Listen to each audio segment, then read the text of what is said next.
ബിസ്മില്ലാഹിർ റഹ്മാനിർ റഹീം. അള്ളാഹുവിന്റെ സഹായമുണ്ടാവാൻ നിസ്കാരം വേണം എന്നത് ഖുർആൻ കൊണ്ട് സ്ഥിരപ്പെട്ട കാര്യമാണ്. നിസ്കാരമുള്ളവർക്ക് അള്ളാഹുവിന്റെ പ്രത്യേക സഹായം ഉണ്ട് എന്നത് നമ്മുടെ വിശ്വാസത്തിന്റെ ഭാഗമാണ്. ചരിത്രം അതിന് സാക്ഷിയാണ്. നിരവധി സംഭവങ്ങളിലേക്ക് നമുക്ക് ഇത് സംബന്ധമായി ഇറങ്ങിച്ചെല്ലാൻ കഴിയും. ഒരു സമൂഹത്തിൽ ധാരാളം നേട്ടങ്ങൾ നിസ്കാരം എന്ന് പറയുന്ന പുണ്യകർമ്മം കൊണ്ട് ഉണ്ടാകും എന്നതിലേക്ക് യുഗങ്ങളിൽ പല പല ചരിത്രങ്ങളും നമുക്ക് കാണാൻ കഴിയും. നമ്മുടെ ജീവിതത്തിലും ധാരാളം നേട്ടങ്ങൾ ഉണ്ടാക്കാനും നമ്മുടെ ജീവിതത്തിൽ ധാരാളം നഷ്ടങ്ങൾ ഉണ്ടാവാനും നിസ്കാരത്തെ നിലനിർത്തലും ഉപേക്ഷിക്കലും ഒരു നിർണായകമായ സ്ഥാനം വഹിക്കും എന്നത് തീർച്ചയാണ്. നമ്മുടെ പരിസരങ്ങളിൽ ധാരാളം അനുഗ്രഹങ്ങൾ മറ്റുള്ളവരിൽ കാണുമ്പോൾ അതുപോലത്തെ ഒന്ന് എനിക്ക് വേണം എന്ന് കണ്ണ് നട്ട് നോക്കി നിന്ന് പോകുന്ന ഒരു അവസ്ഥ പലപ്പോഴും നമുക്ക് സംജാതമാവാറുണ്ട്. ഖുർആന്റെ ഉപദേശം അങ്ങനെ നിങ്ങൾ നോക്കേണ്ടതില്ല, നിങ്ങൾക്കും അതല്ല അതിലപ്പുറം കിട്ടും. നിസ്കരിച്ചാൽ മതി എന്നാ ഖുർആൻ പറഞ്ഞു. അള്ളാഹു നമുക്ക് തൗഫീഖ് ചെയ്യട്ടെ. ഞാൻ ഏതായാലും ആ ആയത്തുകളിലേക്ക് കടന്നു വരാണ്. സൂറത്ത് ത്വാഹയിലാണ് ഈ ആയത്തുകൾ നമുക്ക് കാണാൻ കഴിയുന്നത്. 131, 132 ആയത്തുകൾ. أعوذ بالله من الشيطان الرجيم. بسم الله الرحمن الرحيم.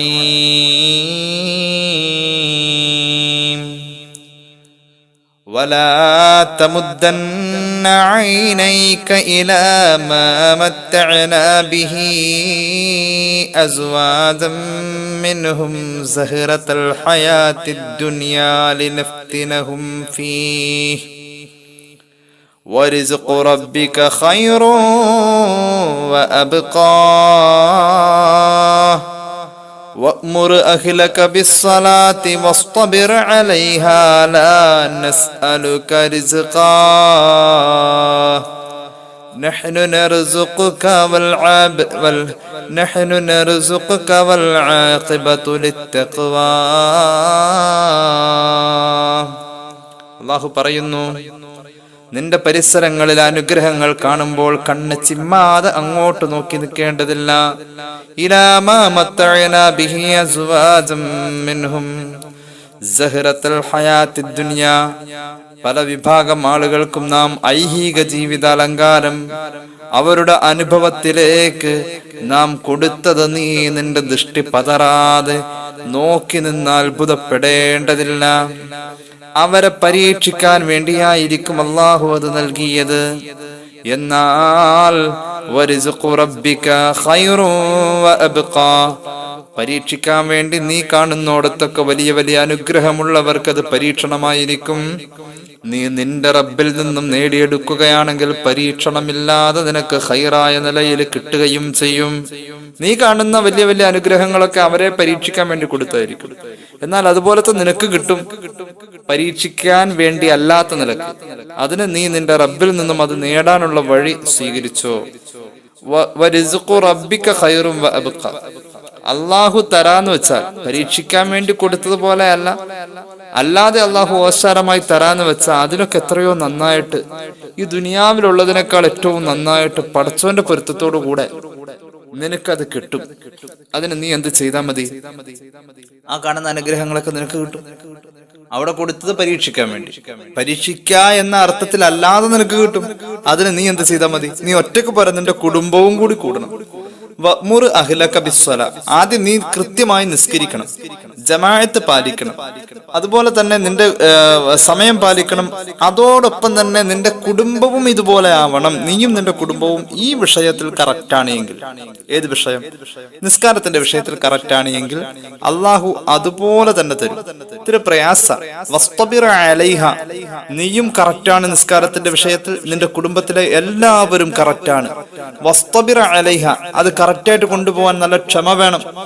ക്ഷമിച്ചുകൊണ്ട് നീ അത് നിലനിർത്തി പോന്നു കഴിഞ്ഞാൽ അള്ളാഹു പറയുന്നു, നഹ്നു നർസുഖുക. അതുപോലത്തെ എല്ലാത്തിലും ഖൈറ് നിനക്ക് അള്ളാഹു തരും. വൽ ആഖിബതു ലിത്തഖ്വാ. എല്ലാത്തിന്റെയും പരമമായ വിജയം തഖ്വയാണ്. അള്ളാഹു തൗഫീഖ് ചെയ്യട്ടെ. അപ്പൊ നിസ്കാരം കൊണ്ട് ഈ നേട്ടങ്ങൾ ഉണ്ടാക്കാൻ കഴിയും. നിസ്കാരം കൊണ്ട് ദുനിയാവിന്റെ അനുഗ്രഹങ്ങളിലേക്ക് നമുക്ക് എത്താൻ കഴിയുമെന്നാണല്ലോ ഖുർആൻ പറഞ്ഞത്. ആഖിറത്തിന്റെ അനുഗ്രഹം എന്തായാലും കിട്ടും, ദുനിയാവിന്റെ അനുഗ്രഹങ്ങളും നമുക്ക് കിട്ടും. മഹാനായ ഹബീബായ നബി കരീം സല്ലല്ലാഹു അലൈഹി വസല്ലം തങ്ങൾ പഠിപ്പിക്കുന്ന ഒരു ഹദീസിൽ കാണാം, 5 കാര്യങ്ങൾ ചെയ്യാത്തവർക്ക് അല്ലാഹു 5 കാര്യം കൊടുക്കൂല. അല്ലാഹു തരൂലോ എല്ലാ കാര്യങ്ങളും. ജീവിതത്തിന്റെ അനുഗ്രഹങ്ങൾ അപ്പുറത്തും ഇപ്പുറത്തും ഒക്കെ കാണുമ്പോൾ, സാമ്പത്തിക വളർച്ച കാണുമ്പോൾ എനിക്കും അത് വേണമെന്ന് ഞാനും നിങ്ങളും ആഗ്രഹിക്കുന്നുവെങ്കിൽ ഞാനും നിങ്ങളും കുടുംബസമേതം നിസ്കാരത്തിൽ ഒന്ന് ക്ഷമിച്ച് സഹിച്ച് നിസ്കാരം ഭംഗിയാക്കി കൊണ്ട് നടന്നാൽ മതി, അതൊക്കെ നമുക്കും കിട്ടും. മുത്തുനബി പറയാണ് സല്ലല്ലാഹു അലൈഹി വസല്ലം, 5 കാര്യങ്ങൾ ഒരാൾ ചെയ്യുന്നില്ല എങ്കിൽ അള്ളാഹു 5 കാര്യം ആ മനുഷ്യന് കൊടുക്കൂല. 5 ചെയ്താൽ 5 കിട്ടും, 5 എണ്ണം ചെയ്തില്ലെങ്കിൽ കിട്ടൂല. ഏതാണ് ആ 5 കാര്യങ്ങൾ? من منع من نفسه خمسة منع الله منه خمسة. 5 കാര്യം ഒരാൾ വേണ്ടെന്ന് വെച്ചാൽ അല്ലാഹു 5 കാര്യം കൊടുക്കൂല. അൽ അവ്വലു മൻ മനഅ ദുആ മനഅ മിൻഹു അൽ ഇജാബ. നമുക്കൊരു ആവശ്യം വന്നു, ഒന്നാമത്തെ കാര്യം നമുക്കൊരു ആവശ്യം വന്നു, അത് അല്ലാഹുവോട് ചോദിച്ചാൽ റബ്ബ് അത് നടത്തി തരും. എന്നാൽ ചോദിക്കാതിരുന്നാൽ അത് അല്ലാഹു നടത്തി തരൂല. എന്നാൽ ചോദിക്കാതിരിക്കുന്നതിന്റെ പേരിൽ അല്ലാഹു അത് നടത്തി തരാതിരിക്കലാണ് സംഭവിക്കുക എന്ന് മുഹമ്മദ് റസൂൽ സല്ലല്ലാഹു അലൈഹി വസല്ലം. അല്ലാഹു നമ്മളെ ചോദിച്ചാൽ അല്ലാഹു നടത്തി തരും. അപ്പൊ ചോദിക്കുക എന്ന പ്രവൃത്തി ചെയ്തില്ലെങ്കിൽ അല്ലാഹു ഇങ്ങോട്ട് നടത്തി തരിക എന്ന പ്രവൃത്തി ചെയ്യാതിരിക്കും. 5 കാര്യം നീ ചെയ്തില്ലെങ്കിൽ 5 കാര്യം അല്ലാഹു ഇങ്ങോട്ട് ചെയ്യൂല. ഒന്നാമത്തേത് ദുആയാണ്. ദുആ ചെയ്യാതെ അല്ലാഹു ആ ദുആഇന്റെ ഇജാബത്തിലൂടെ സംഭവിക്കേണ്ട കാര്യത്തെ നടത്തി കൊടുക്കൂല. രണ്ടാമത്തേത് മമ്മനഅ സ്വദഖത മനഅ അല്ലാഹു മിൻഹുൽ ആഫിയ. ഒരാള് സ്വദഖ ചെയ്യാതിരുന്നാൽ അവന്റെ ശരീരത്തിന്റെ ആഫിയത്ത് പെട്ടെന്ന് നഷ്ടപ്പെട്ടേക്കാം. അല്ലാഹു ആഫിയത്തിനെ കൊടുക്കൂല. അപ്പൊ സ്വദഖ ചെയ്ത ആഫിയത്ത് ഉണ്ടാകും. സ്വദഖ ചെയ്താൽ ദുർമരണങ്ങളിൽ നിന്നും കാവലുണ്ടെന്ന് മുഹമ്മദ് റസൂൽ. ഇന്ന സ്വദഖത ലതുത്ഫിഉ ഗളബർ റബ്ബി വതദ്ഫഉ മീതത്തസ്സൂ. അല്ലാഹുവിന്റെ കോപത്തെ അണച്ചു കളയാൻ കഴിയുന്നത് സ്വദഖക്ക് മാത്രമാണ്. ദുർമരണത്തിന് സ്വദഖ കാവലാണെന്ന് മുഹമ്മദ് മുസ്തഫ സ്വല്ലല്ലാഹു അലൈഹി വസല്ലം. ഒരാൾ സ്വദഖ ചെയ്യുന്നില്ല എന്നങ്ങ് തീരുമാനിച്ചാൽ അല്ലാഹു ആ മനുഷ്യന്റെ ആഫിയത്തിനെ തിരിച്ചെടുക്കുമത്രേ. മൂന്നാമത് ഹബീബായ നബി കരീം സല്ലല്ലാഹു അലൈഹി വസല്ലം തങ്ങൾ പറഞ്ഞു, മൻ മനഅ സകാത മനഅ മിൻഹു ഹിഫ്ളൽ മാലി. ആരെങ്കിലും സകാത്ത് കൊടുക്കുന്നില്ല എന്ന് വെച്ചിരുന്നാൽ, സക്കാത്ത് കൊടുക്കുന്നില്ല, സക്കാത്തിന് തടസ്സമായിട്ട് നിന്നു, സക്കാത്ത് കൊടുക്കുന്നില്ല, എന്നാൽ അവന്റെ മുതലിന്റെ സംരക്ഷണം അല്ലാഹു ചെയ്തു കൊടുക്കൂല. സക്കാത്ത് കൊടുക്കുന്ന മുതലുകൾ നിലനിൽക്കുന്ന ഈ മുതൽ സംരക്ഷിക്കുക എന്നത് അല്ലാഹു ചെയ്തു കൊടുക്കൂല. കാരണം ഇവൻ സക്കാത്ത് കൊടുത്തില്ലല്ലോ. 5 കാര്യം നമ്മൾ ചെയ്യാതിരുന്ന 5 കാര്യം അല്ലാഹു നടത്തി തരില്ല. ഇനി നാലാമത്തേത്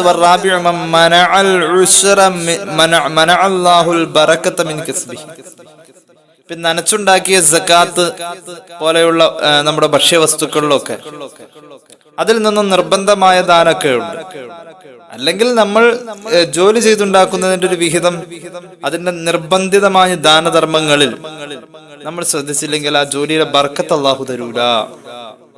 10,000 രൂപ വരുമാനമുള്ള ഒരു കൃഷി ഉണ്ടെങ്കിൽ അതിൽ നിന്ന് എന്തെങ്കിലുമൊക്കെ ആർക്കെങ്കിലും ഒക്കെ കൊടുത്തേ പറ്റൂ. കൊടുത്തില്ലെങ്കിൽ അല്ലാഹു ആ കൃഷിയിൽ ബർക്കത്ത് തരൂല. പിന്നെയോ 5-ാമത്തെ കാര്യം മൻ മനഅ ഹുദൂറൽ ജമാഅത്തി മനഅ അല്ലാഹു മിൻഹു ശഹാദ. ഒരാൾ ജമാഅത്തായുള്ള നിസ്കാരം വേണ്ടാന്ന് വെച്ചാൽ അവൻ ചൊല്ലുന്ന ഷഹാദത്ത് അല്ലാഹു സ്വീകരിക്കൂല. അതായത് ലാ ഇലാഹ ഇല്ലല്ലാഹ് മുഹമ്മദുർ റസൂലുള്ളാഹ് എന്ന അംഗത്വം അവന് അല്ലാഹു നൽകൂല. എന്താ കാരണം? ജമാഅത്ത് വേണ്ടാന്ന് വെച്ചാൽ. നമുക്കൊരു ധാരണ ഉണ്ട്, നിസ്കാരം എങ്ങനെ നിസ്കരിച്ചാൽ മതി. നിസ്കാരത്തെ അല്ലാഹു വെച്ചിരിക്കുന്നത് ജമാഅത്തോടു കൂടെ നിസ്കരിക്കാൻ വേണ്ടിയിട്ടാണ്. നിസ്കാരം എന്ന് പറയുന്നത് ജമാഅത്തായിട്ട് നിർവഹിക്കേണ്ടത്. അതിന്റെ ആ ഒരു സ്റ്റൈൽ അത് തന്നെയാണ്. പിന്നെ എങ്ങാനും ജമാഅത്ത് ഇല്ലാതെ വരുന്ന സന്ദർഭങ്ങളിൽ മാത്രം, അത് നിർബന്ധിതമായ ചില സാഹചര്യങ്ങളിൽ മാത്രം ഒറ്റക്ക് നിസ്കരിക്കുക എന്നൊരു സിലബസേ ഉള്ളൂ നമുക്ക്. വീടിന്റെ അകത്ത് സ്ത്രീകൾക്ക് അവരുടെ പെൺമക്കളെയും ചെറിയ ആൺമക്കളെയും ഒക്കെ വിളിച്ചുകൊണ്ട് ജമാഅത്തായിട്ട് നിസ്കരിക്കാലോ. അല്ലെങ്കിൽ പള്ളിയിലേക്ക് പോകൽ പ്രയാസകരമാകുന്ന അവസ്ഥയിൽ ഭർത്താവിനും ഭാര്യയ്ക്കും വീട്ടിൽ നിസ്കരിക്കാലോ. മരുമോൾക്കും ഉമ്മാക്കും അമ്മായിമക്കും ഒരുമിച്ച് നിസ്കരിക്കാലോ ജമാഅത്തായിട്ട്. നിസ്കാരത്തിന്റെ പൊതുവായ സ്വഭാവം അത് ജമാഅത്തായി നിസ്കരിക്കാനാണ്. ഒരിക്കൽ ജിബ്രീൽ അലൈഹിസ്സലാം, സയ്യിദുനാ മീകായിൽ അലൈഹിസ്സലാം, 2 മലക്കുകളും ഹബീബിന്റെ മുന്നിൽ വന്നു. എന്നിട്ട് അള്ളാഹു പറഞ്ഞേൽപ്പിച്ച സലാം ഭവ്യതയോടുകൂടെ പറഞ്ഞേൽപ്പിച്ചു. ഹബീബായ നബി തങ്ങൾ ആ സലാം അടക്കുകയാണ്. എന്നിട്ടോ ജിബ്രീലും മീകായിലും അലൈഹിസ്സലാത്തു വസ്സലാം 2 പേരും പറയുകയാണ്, അള്ളാഹുവിന്റെ ഹബീബിനോട് പറയാൻ അള്ളാഹു പറഞ്ഞേൽപ്പിച്ചതായിട്ട് പറയാണ്, താരിഖുൽ ജമാഅത്തി മിൻ ഉമ്മത്തിക ലാ യജിദു റീഹൽ ജന്നാ. നിസ്കാരത്തിന്റെ ജമാഅത്തിന് ആവശ്യമില്ലാതെ ഉപേക്ഷിക്കുന്നവന് സ്വർഗത്തിന്റെ വാസന ഇല്ലെന്ന് അല്ലാഹ് പറയാൻ പറഞ്ഞേൽപ്പിച്ചു നബിയേ സയ്യിദുനാ ജിബ്രീൽ. ഇനി നിസ്കാരത്തിന്റെ ജമാഅത്ത് അവഗണിക്കുന്നവൻ, അവൻ ചെയ്യുന്ന അമലുണ്ടല്ലോ, ഈ ഭൂമിയിലുള്ള ആളുകൾ മുഴുവനും ചെയ്യുന്ന അമലിനോളം ഇവൻ ഒറ്റയ്ക്ക് അമൽ ചെയ്താൽ ഉണ്ട് എങ്കിൽ പോലും അവന്റെ അമലുകൾ അല്ലാഹു പരിഗണിക്കൂല. അള്ളാഹു പറഞ്ഞേൽപ്പിച്ചതായി ജിബ്രീൽ തുടരുകയാണ് അലൈഹിസ്സലാം. നിസ്കാരം ഉപേക്ഷിക്കുന്നവൻ, ജമാഅത്ത് ഉപേക്ഷിക്കുന്നവൻ ശപിക്കപ്പെട്ടവനാണ് നബിയേ സല്ലല്ലാഹു അലൈഹി മുഹമ്മദ് സല്ലല്ലാഹു അലൈഹി വസല്ലം. അപ്പൊ നിസ്കാരം എന്നത് നിർവഹിക്കപ്പെടേണ്ടത് ജമാഅത്ത് എന്ന് പറയുന്ന ഒരു രീതിയിലായിരിക്കണം. ഇദാ റഅയ്തുമുർ റജുല യുലാസിമുൽ മസ്ജിദ ഫശ്ഹദൂ ലഹു ബിൽ ഈമാൻ. ഇമാം തുർമുദിയുടെ ജാമിഉലുണ്ട് ഹദീസ്. അതുകൊണ്ട് നമ്മുടെ നാട്ടിൽ ഒരുപാട് ആളുകളെ പള്ളിയെ ദായിമാക്കുന്ന, പള്ളിയെ സ്വീകരിച്ച് പള്ളിയെ ലാസിമാക്കുന്ന ആളുകളെ നമുക്ക് കാണാൻ കഴിയും. അവർക്ക് പള്ളി പള്ളി പള്ളി എന്നുള്ള ഒറ്റ ചിന്തയുള്ളൂ. അങ്ങനെയുള്ള ആളുകളെ കണ്ടാൽ അവർക്ക് ഈമാൻ ഉണ്ടെന്ന് നിങ്ങൾ സാക്ഷിയായിക്കോ എന്ന് മുഹമ്മദ് റസൂൽ സല്ലല്ലാഹു അലൈഹി മുഹമ്മദ് സല്ലല്ലാഹു അലൈഹി വസല്ലം. അപ്പൊ നിസ്കാരത്തിന്റെ വിഷയത്തിൽ ഹബീബായ നബി കരീം സല്ലല്ലാഹു അലൈഹി വസല്ലം തങ്ങളെ നമുക്ക് ഒരുപാട് അനുസരിക്കാൻ ഉണ്ട് എന്ന് ചുരുക്കം. അങ്ങനെയാണ് ഹബീബായ നബി കരീം സല്ലല്ലാഹു അലൈഹി വസല്ലം തങ്ങളുടെ കൂടെ മഹാനായ അബൂ യസീദ് അഖീൽ ഇബ്നു അബീ താലിബ് റളിയല്ലാഹു അൻഹു യാത്ര പോകുന്ന ഒരു സംഭവം നമുക്ക് ചരിത്ര ഗ്രന്ഥങ്ങളിൽ കാണാൻ കഴിയും. വളരെ സംഭവബഹുലമായൊരു കഥയാണിത്, ഒരു ചരിത്രമാണ്. മഹാനായ അബൂ യസീദ് അഖീൽ ഇബ്നു അബീ താലിബ് റളിയല്ലാഹു അൻഹു എന്ന് പറയുന്ന മഹാനായ സ്വഹാബി ഹബീബായ നബി കരീം സല്ലല്ലാഹു അലൈഹി വസല്ലം തങ്ങളുടെ ഇഷ്ടഭാജനമാണ്. അലി റളിയല്ലാഹു അൻഹുവിന്റെ സഹോദരനാണ്. അബൂ താലിബിന്റെ മറ്റൊരു മകനാണ്. ഉമ്മു ഹാനി റളിയല്ലാഹു അൻഹയുടെ സഹോദരനാണ്. ഈ അഖീൽ ഇബ്നു അബീ താലിബ് എന്ന് പറയുന്ന സ്വഹാബിയെ കുറിച്ചുള്ള ചരിത്രങ്ങളൊക്കെ വളരെ കുറച്ച് മാത്രമാണ് സർവ്വസാധാരണ പ്രഭാഷണങ്ങളൊക്കെ കേട്ടു പോവാറുള്ളൂ. ഈ അഖീൽ ഇബ്നു അബീ താലിബ് എന്ന് പറയുന്ന ഈ മഹാനായ സ്വഹാബി ഇസ്ലാമിൽ വരാനൊരു കാരണമുണ്ട്. അദ്ദേഹത്തിന്റെ മനസ്സിൽ ഹബീബായ നബി കരീം സല്ലല്ലാഹു അലൈഹി വസല്ലം തങ്ങളെ പറ്റി ഒരു ബഹുമാനവും സ്നേഹവും ഒക്കെ ഉണ്ടെങ്കിലും, ഇസ്ലാമിൽ അംഗത്വം എടുത്തിട്ടുണ്ട് എങ്കിലും, നബി തങ്ങൾ സല്ലല്ലാഹു അലൈഹി വസല്ലം തങ്ങളുടെ അമാനുഷികമായ കഴിവുകളും പ്രവാചകത്വവും നുബുവത്തും മുഅ്ജിസത്തും ഒക്കെ ബോധ്യപ്പെടുന്ന ഒരു സന്ദർഭമുണ്ട്. സ്വഹാബികൾക്ക് നബി തങ്ങളിൽ നിന്നും സല്ലല്ലാഹു അലൈഹി വസല്ലം ധാരാളം മുഅ്ജിസത്തുകൾ ബോധ്യപ്പെട്ടിട്ടുണ്ട്, നുബുവത്ത് ബോധ്യപ്പെട്ടിട്ടുണ്ട്, റിസാലത്ത് ബോധ്യപ്പെട്ടിട്ടുണ്ട്. മഹാനായ അഖീൽ ഇബ്നു അബീ താലിബ് റളിയല്ലാഹു അൻഹു എന്ന് പറയുന്ന മഹാനായ ഈ സ്വഹാബിയുടെ ഇസ്ലാമികാശ്ലേഷണത്തിന്റെ ശേഷമുള്ള മനസ്സിന്റെ ഉള്ളിലുള്ള ഈമാൻ സുദൃഢമാകുന്ന ഒരു സന്ദർഭത്തെ മഹാന്മാരായ ചരിത്ര പണ്ഡിതന്മാർ ഉദ്ധരിക്കുന്നത് കാണാം. മഹാനായ അഖീൽ ഇബ്നു അബീ താലിബ് റളിയല്ലാഹു അൻഹു എന്ന ഈ സ്വഹാബി നബി കരീം സല്ലല്ലാഹു അലൈഹി വസല്ലം തങ്ങളുടെ കൂടെ ഒരു യാത്ര പോവാൻ. അതിന്റെ ഇടയിലൊന്ന് പറയട്ടെ, ഈ അഖീൽ ഇബ്നു അബീ താലിബ് റളിയല്ലാഹു അൻഹു എന്ന ഈ സ്വഹാബിയോട് നബി തങ്ങൾ പറയാറുണ്ട്, അഖീലേ, എനിക്ക് നിന്നെ 2 ഇഷ്ടമാണ്, 2 ഇഷ്ടം. നിന്നോട് എനിക്കുള്ളത് 2 ഇഷ്ടമാണ്. ഒന്നാമത്തെ ഇഷ്ടം നീ എന്റെ കുടുംബക്കാരനാണ് എന്ന ഇഷ്ടമാണ്. രണ്ടാമത്തെ ഇഷ്ടം എന്റെ പിതാവിന്റെ സഹോദരന് നിന്നോട് ഇഷ്ടം ഉണ്ട് എന്ന ഇഷ്ടമാണ്. അതായത് അബൂ താലിബിന് ഈ മക്കളുടെ കൂട്ടത്തിൽ ഏറ്റവും ഇഷ്ടം ഇദ്ദേഹത്തോടാണ് എന്നൊരു ഇഷ്ടം എനിക്കും ഉണ്ട്. എന്റെ പിതാവിന്റെ സഹോദരന് നിന്നോടുള്ള ഇഷ്ടം, ആ ഇഷ്ടം എനിക്കുണ്ട്. ഇങ്ങനെ രണ്ട് ഇഷ്ടമാണ് എനിക്ക് നിന്നോടുള്ളതെന്ന് മുഹമ്മദ് റസൂൽ സല്ലല്ലാഹു അലൈഹി വസല്ലം അഖീൽ ഇബ്നു അബീ താലിബ് റളിയല്ലാഹു അൻഹു പറയുന്നു, ഞാൻ ഹബീബിന്റെ കൂടെ യാത്ര ചെയ്യുന്നു.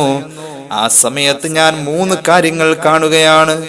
ഈ 3 അനുഭവം എന്നെ ഞെട്ടിച്ചു കളഞ്ഞു.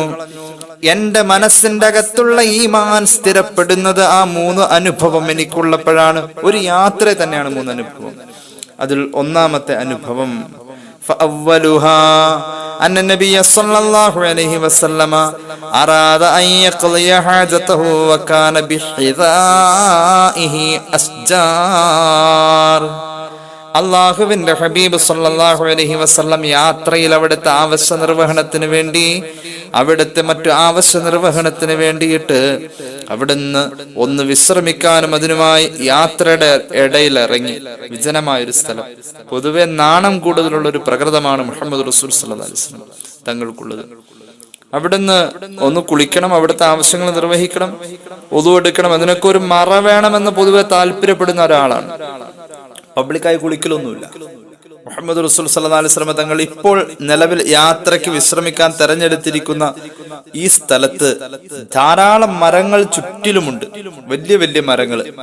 ഒരു മനുഷ്യന് മറഞ്ഞു നിന്ന് കുളിക്കാൻ വിധം മറപിടിക്കാൻ പാകത്തിനുള്ള തടി കൂടുതലുള്ള വലിയ വലിയ മരങ്ങളുണ്ട്.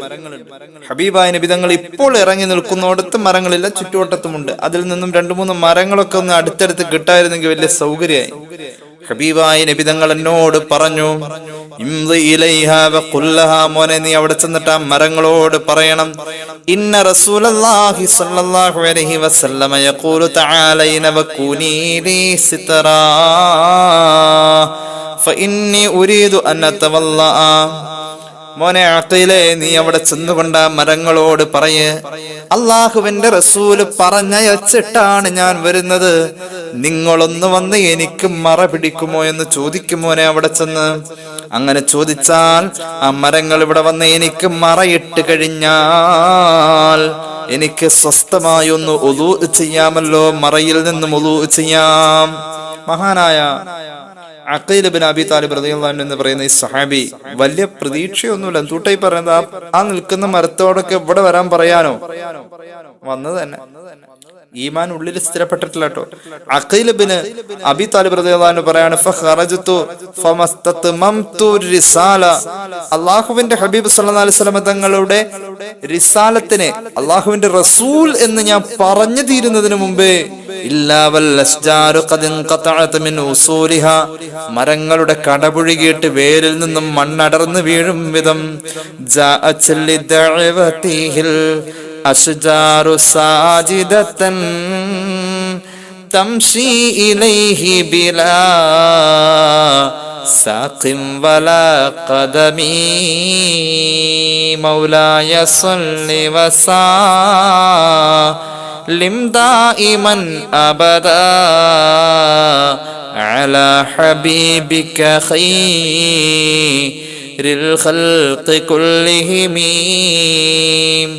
വൃക്ഷങ്ങളുടെ വലിയ വേരുകളിൽ അള്ളിപ്പിടിച്ചിരിക്കുന്ന കട്ടകൾ മുഴുവനും അടർന്ന് താഴേക്ക് വീണ് ഈ വൃക്ഷങ്ങൾ ഇങ്ങനെ മെല്ലെ മെല്ലെ നടന്നുകൊണ്ട് ഇലാ ഹളറത്തി റസൂലുള്ളാഹി സ്വല്ലല്ലാഹു അലൈഹി വസല്ലം വതഹവലത് ഹൗലഹു ഹത്താ ഫാരിഗ നബി സ്വല്ലല്ലാഹു അലൈഹി വസല്ലം ഫറജഅത് ഇലാ മക്കാനി. നബി തങ്ങൾക്ക് മറ സൃഷ്ടിച്ചു. അവിടുത്തെ ഏറ്റവും വലിയ മുഅ്ജിസത്തുകളൊക്കെ ഇങ്ങനെ എണ്ണി പറയുന്ന മദ്ഹയിലൊക്കെ നമുക്ക് കാണാലോ, ഹദീസിലൊക്കെ ഉള്ളതാണല്ലോ. മരങ്ങൾ വന്നുകൊണ്ട് അവിടുത്തെ മുന്നിൽ വന്നു. മരങ്ങൾ ഇങ്ങനെ കടപുഴുകി വന്നിട്ട് നടന്നു വരുന്ന പോലെ വന്നിട്ട് ഇങ്ങനെ മറയിട്ട് അവിടെ നിന്നിട്ട് മുഹമ്മദ് റസൂൽ സല്ലല്ലാഹു അലൈഹി വസല്ലം വുളു എടുത്തു. എന്നിട്ട് ആ മരങ്ങളെ പറഞ്ഞയച്ചു. മരങ്ങൾ യഥാർത്ഥ സ്ഥലത്ത് പോയി പഴയതുപോലെയായി. ഇത് മുതുകാടിന്റെ മാജിക്കല്ല, മുഹമ്മദ് റസൂൽ സല്ലല്ലാഹു അലൈഹി വസല്ലം തങ്ങളുടെ മുഅ്ജിസത്താണിത്. ഇത് നമ്മൾ ചരിത്ര ഗ്രന്ഥങ്ങളിൽ ധാരാളം കാണുന്ന മുഅ്ജിസത്തുകളുടെ കൂട്ടത്തിൽ ഒരു മുഅ്ജിസത്താണ്. നബിയെ കൊണ്ട് സല്ലല്ലാഹു അലൈഹി വസല്ലം ഇതല്ല, ഇതിനപ്പുറം കഴിയും. അള്ളാഹു അത്രയ്ക്കും ഏറ്റെടുത്തിരിക്കുന്ന നബിയാണ്. മുഅ്ജിസത്ത് അള്ളാഹുവിന്റെ ദീനിന്റെ നിലനിൽപ്പിന് വേണ്ടിയിട്ടുള്ളതാണ്. മുഹമ്മദ് റസൂൽ സല്ലല്ലാഹു അലൈഹി വസല്ലം തങ്ങളുടെ കൂടെ നടന്നിട്ട് എനിക്ക് ഇങ്ങനൊരു അനുഭവം ഉണ്ടായി. എന്റെ മനസ്സങ്ങ് ഞെട്ടിപ്പോയി കളഞ്ഞു. എന്താ ഈ പറയുന്നത്? ആ മരങ്ങളൊക്കെ കടപുഴകി ഇവിടെ വന്ന് നിൽക്കാം, എന്നിട്ട് ആവശ്യം കഴിയുമ്പോൾ അങ്ങോട്ട് പോവാ. നബിതങ്ങൾ പോലും വിളിച്ചില്ല. നബി പറഞ്ഞയച്ച ഞാനാ പോയി വിളിച്ചത്. നബി വിളിക്കുന്നു സല്ലല്ലാഹു അലാ മുഹമ്മദ് സല്ലല്ലാഹു അലൈഹി വസല്ലം. അവിടുന്ന് വിളിക്കുന്നു എന്ന് പറഞ്ഞപ്പോഴേക്കും വന്നു. എന്റെ രണ്ടാമത്തെ അനുഭവം അതേ യാത്രയിൽ തന്നെയാണ്.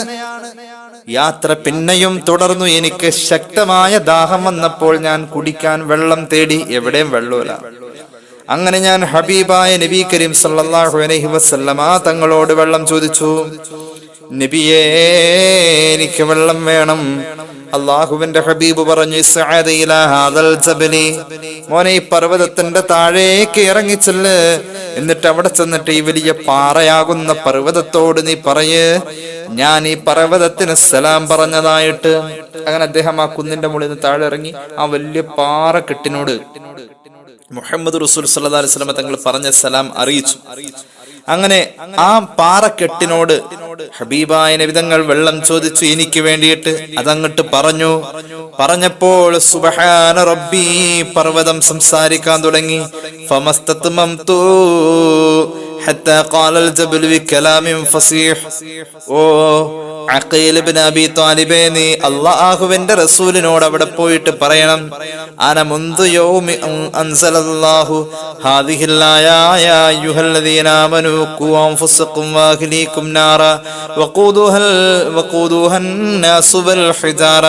അഖീൽ, നീ അവിടെ പോയിട്ട് പറയണം, നബി സല്ലല്ലാഹു അലൈഹി വസല്ലം തങ്ങളോട് പറയണം, പരിശുദ്ധ ഖുർആനിൽ ഒരു ആയത്തുണ്ട്, നരകത്തിൽ കത്തിക്കപ്പെടുന്ന ഇന്ധനങ്ങൾ മനുഷ്യന്റെ പച്ച ശരീരവും വലിയ വലിയ കല്ലുകളാണ് എന്ന ആയത്ത് ഖുർആനിലുണ്ട്. ഈ ആയത്ത് ഇറങ്ങിയ ശേഷം ആ കത്തിക്കപ്പെടുന്ന കല്ല് ഞാനാകുമോ എന്ന ഭയത്താൽ ഇവിടെ നിന്നുകൊണ്ട് അങ്ങോട്ട് കരഞ്ഞ് എന്റെ ഉള്ളിലുണ്ടായിരുന്ന വെള്ളമൊക്കെ തീർന്നു. അതുകൊണ്ട് കുടിക്കാനുള്ള വെള്ളം പർവ്വതത്തോട് ചോദിച്ചാൽ കിട്ടൂന്നല്ലേ പറഞ്ഞു വിട്ടത്. കരഞ്ഞ് ആ വെള്ളമൊക്കെ തീർന്നു പോയി എന്ന് മുഹമ്മദ് റസൂൽ സല്ലല്ലാഹു അലൈഹി വസല്ലം തങ്ങളോട് പോയി പറയ് എന്ന് പറഞ്ഞയച്ചു എന്നെ ആ പർവ്വതം, ആ പാറ. എന്റെ രണ്ടാമത്തെ അനുഭവത. ഇതേ യാത്രയിൽ തന്നെ മൂന്നാമത്തെ അനുഭവം എനിക്ക് ഉണ്ടാവുകയാണ്.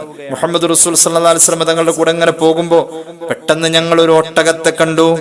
ആ ഒട്ടകം ഓടി വരികയാണ്. ആ ഒട്ടകത്തിന്റെ പിന്നാലെ ഊരിപ്പിടിച്ച വാളുമായ ഒരു മനുഷ്യൻ ഓടി വരുന്നു. അള്ളാഹുവിന്റെ ഹബീബ് സല്ലല്ലാഹു അലൈഹി വസല്ലം തങ്ങളുടെ മുന്നിൽ അഭയം തേടുകയാണ്.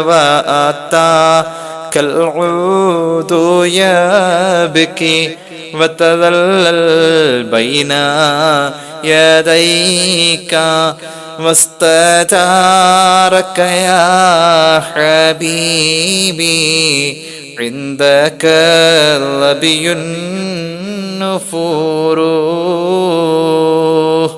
ഹബീബിന്റെ മുന്നിലേക്ക് ഒട്ടകം ഓടി വന്നുകൊണ്ട് രക്ഷപ്പെടുത്തണേ എന്ന് പറയുന്നു. ആ സമയം ഒട്ടകത്തിന്റെ പിന്നാലെ ഊരിപ്പിടിച്ച വാളുമായി അതിന്റെ യജമാനൻ ഓടി വരുന്നു. ഹബീബായ നബി കരീം സല്ലല്ലാഹു അലൈഹി വസല്ലം തങ്ങൾ ചോദിച്ചു ആ യജമാനനോട്, എന്താ നീ ഉദ്ദേശിക്കുന്നത്? അയാൾ പറഞ്ഞു, നബിയെ, യാ റസൂലല്ലാഹ്, ഇസ്തറൈതുഹു ബിസമനിൻ കസീരിൻ, ഒരുപാട് പൈസ കൊടുത്തിട്ടാ ഞാൻ ഈ ഒട്ടകത്തെ വാങ്ങിയത് നബിയെ. പക്ഷെ ഈ ഒട്ടകം എനിക്ക് വഴിപ്പെടുന്നില്ല. അതുകൊണ്ട് ഇതിനകണ്ട അറുത്തിട്ട് ഇതിന്റെ ഇറച്ചി കറി വെക്കാനാണ് ഞാൻ ഉദ്ദേശിക്കുന്നത് എന്ന് പറഞ്ഞു. മുഹമ്മദ് റസൂൽ സല്ലല്ലാഹു അലൈഹി വസല്ലം തങ്ങൾ ഒട്ടകത്തോട് ചോദിച്ചു, അല്ല ഒട്ടകമേ, നീ എന്തിനാണ് നിന്റെ യജമാനനോട് എതിര് കാണിക്കുന്നതെന്ന് ചോദിച്ചപ്പോൾ ഒട്ടകം പറഞ്ഞു, ലസ്തു അസിഹി മിനൽ അമലി, അദ്ദേഹത്തിന് ജോലി ചെയ്യാൻ എനിക്ക് എതിർപ്പല്ല നബിയെ. പക്ഷേ വലാകിനി അസിഹി, എനിക്ക് എതിർപ്പ് മിൻ അൻ യുസല്ലിയഹാ